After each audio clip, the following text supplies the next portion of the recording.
Good afternoon, Madam Vice Chairwoman and committee members. My name is Dr. Chloe Latham Sikes. I am the Deputy Director of Policy at IDRA, and we are opposed to Senate Bill 1. It's primarily because IDRA, for 50 years as a nonprofit, has been committed to achieving equitable educational opportunities for every child through strong public schools that allow them to access and succeed in college. And the basis of my testimony is on these questions of access and success.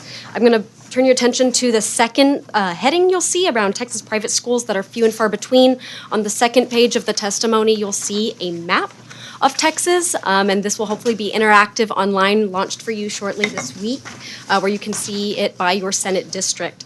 But by our analysis, 23% of public school campuses are at least 10 miles away from the nearest private school, and 13% of public school campuses exceed 20 miles away.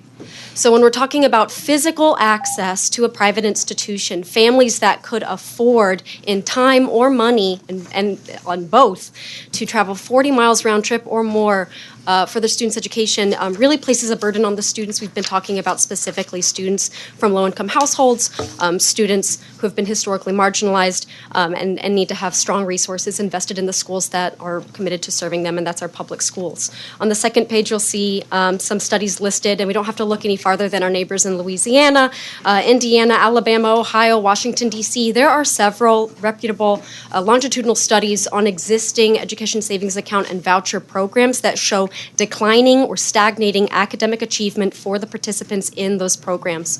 There's a severe focus on physical segregation and then the segregation of opportunity for students in these programs. So we do urge you to focus on this anti-discrimination conversation, collecting the data of who would be accessing these programs, because our public schools must serve all students. Thank you, Ms. Sykes.